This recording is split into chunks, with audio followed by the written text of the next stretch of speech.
Assalamualaikum teman-teman semua, selamat datang di channel aku, Daumi. Terima kasih untuk yang sudah mampir, sudah like, sudah subscribe semuanya.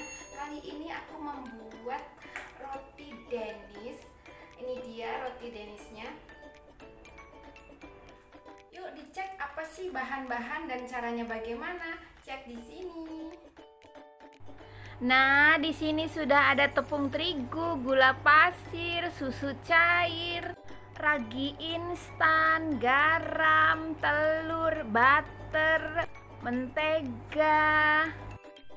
Nah, inilah bahan rinciannya: 250 gram terigu protein tinggi, 20 gram gula pasir, 4 gram garam, 4 gram ragi instan, 13 gram mentega, 75 gram butter, 87 gram susu cair, 1 butir telur. Nah, sekarang mari kita mulai. Di sini aku sudah siapkan plastik untuk membungkus butternya. Ini butter kita masukkan ke dalam kantong plastik. Nah, sekarang sudah dimasukkan ke kantong plastik, lalu kita rapi-rapikan, kita rata-ratakan supaya gepeng begitu. Nah, setelah rapih seperti ini, kita masukkan ke dalam freezer sampai beku. Kita tinggalkan menteganya di dalam freezer. Sekarang kita racik bahan-bahan. Kita masukkan menjadi satu di sini.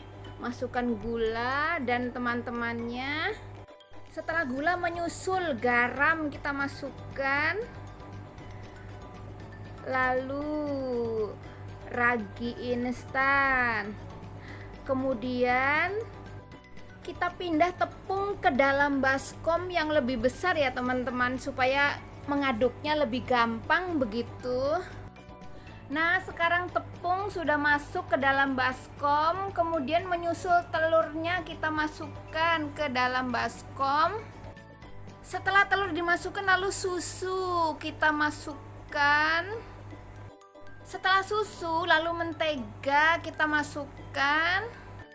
Nah, sekarang ayo kita mulai, kita aduk-aduk tepungnya seperti ini teman-teman. Kita beraksi, aduk kanan, aduk kiri sampai bahan menggumpal.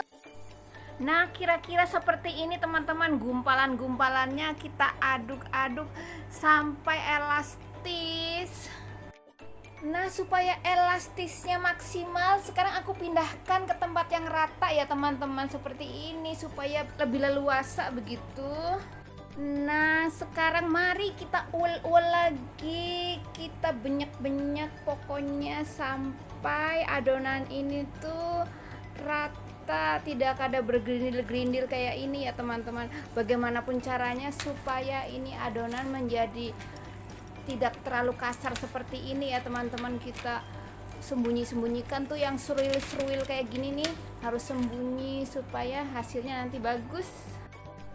Nah, kita ules-ules nih adonan pokoknya sampai mendapati adonan licin seperti ini ya teman-teman. Bersihkan ya, di tangan juga tidak melekat atau menempel begitu teman-teman. Kalis di tangan seperti ini nih ya contohnya ya teman-teman ya.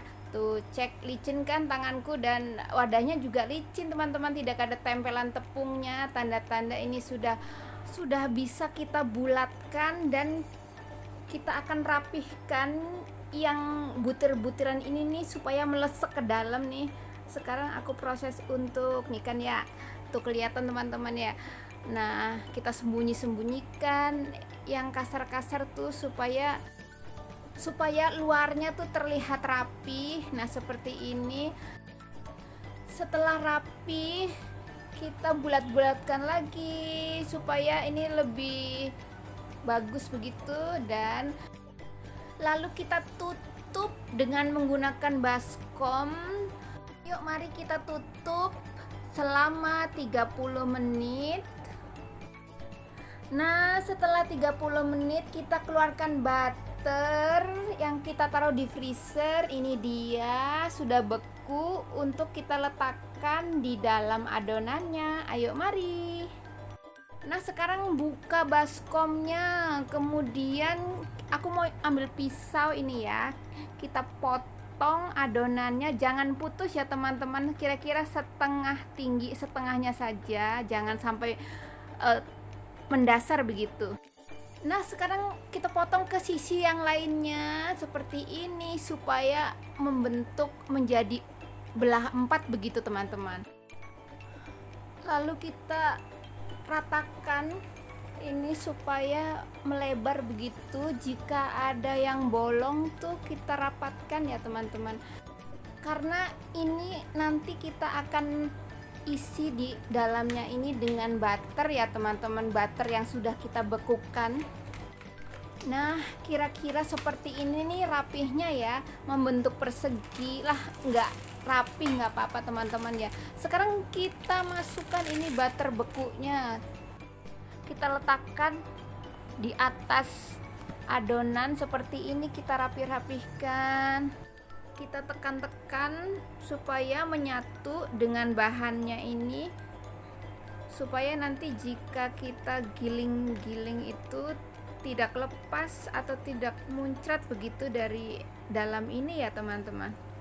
Lalu kita tutup di semua sisi, kita rapihkan sisi kanan, sisi kiri, supaya adonannya melekat satu sama lain begitu, supaya nantinya butternya tidak melejit begitu teman-teman. Nah sekarang sisi yang terakhir kita rekat-rekatkan seperti ini. Bagaimana caranya pun supaya nanti isinya tidak keluar dari dalam ini.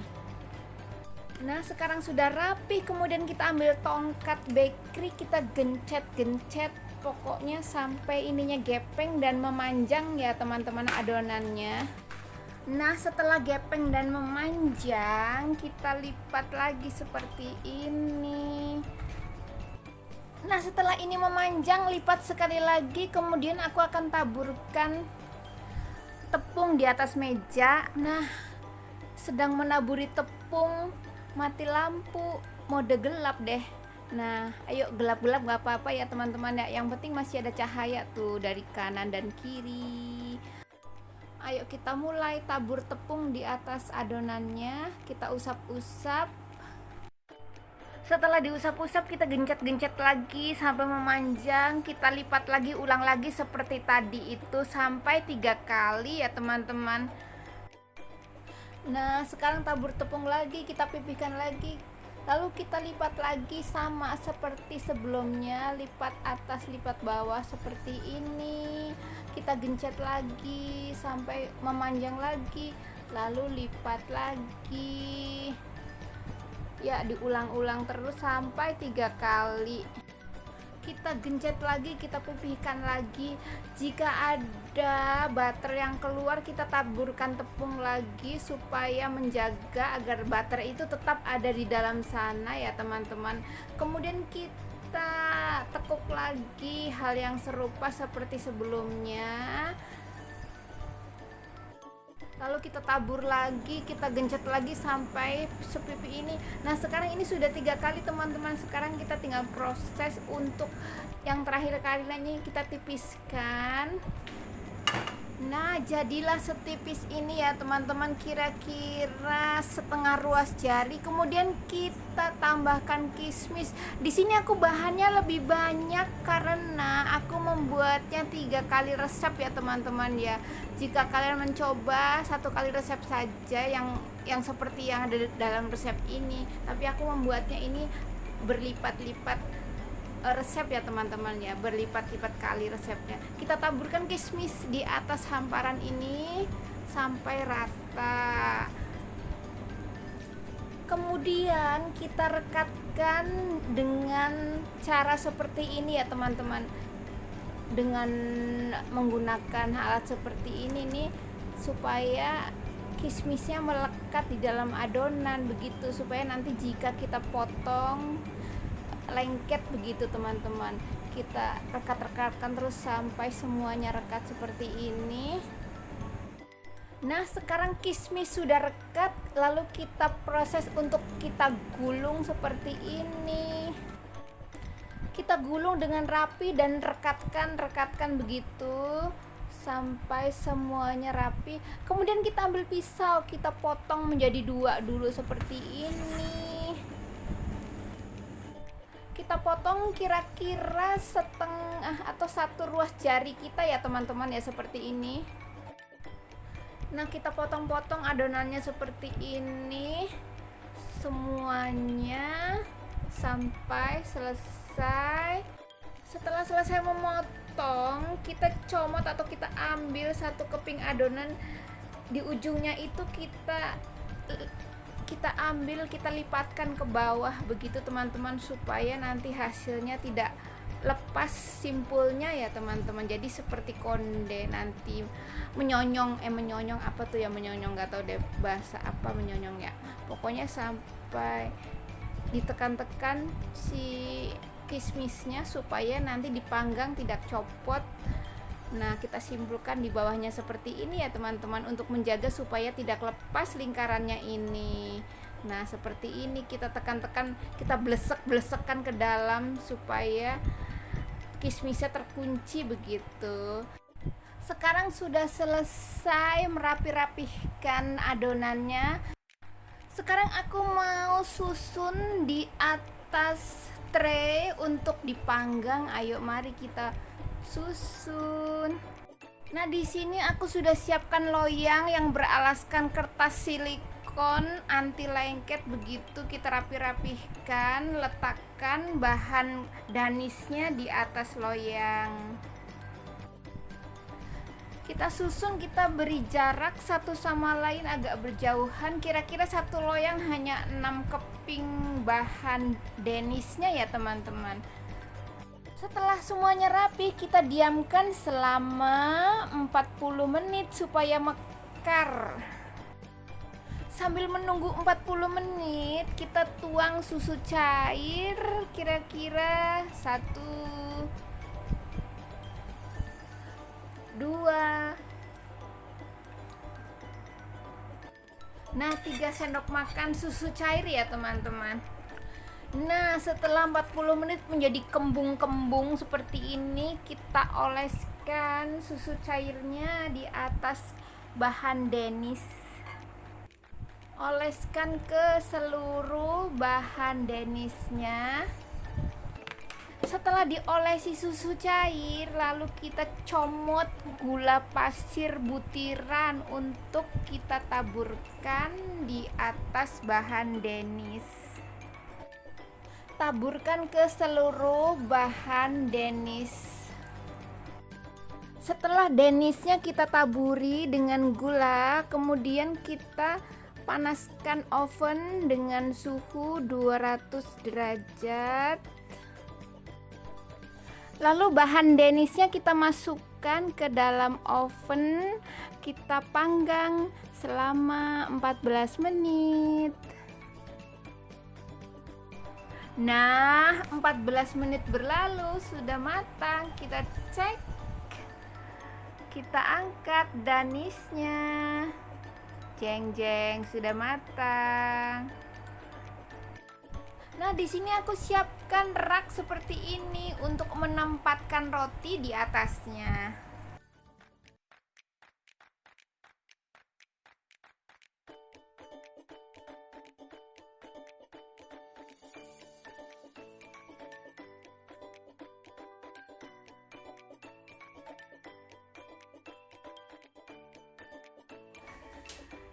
Nah, akhirnya sudah jadi teman-teman roti danisnya.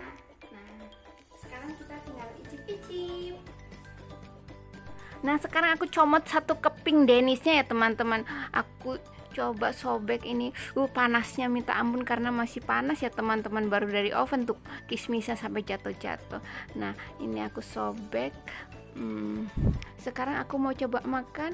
Nah, rasanya tuh masih panas tuh enak banget teman-teman ya. Coba deh kalian jika ada waktu dan kesempatan, bolehlah coba seperti ini. Ini paling aku paling suka masak ini teman-teman ya. Karena roti ini nih si Dennis ini nih apa ya, bahan-bahannya pas begitu, tidak terlalu manis begitu teman-teman, pokoknya pas di lidah deh. Silahkan mencoba ya teman-teman. Nah sekarang aku mau oles butter di sini, tadi belum dioles karena aku cepat-cepat mau icip-icip ya teman-teman. Nah ini butternya boleh dicairkan boleh tidak ya teman-teman, ini karena masih panas jadi tidak perlu dicairkan, tuh kan langsung meleleh ya teman-teman pas dioleskan di atas denisnya ini tuh kan ya. Jadi kalau masih panas tidak perlulah dipanaskan dulu butternya, dengan dicolek-colek seperti ini tuh kan sudah meleleh tuh di atasnya ya. Nah sekarang aku mau sajikan di piring, ayo mari. Dan di sini aku akan ditemani dengan segelas minuman coklat. Jika kalian tidak suka coklat, boleh kopi, boleh teh, boleh jus, apa saja lah ya. Dan terima kasih sudah menonton. Sekian, wassalamualaikum, dadah.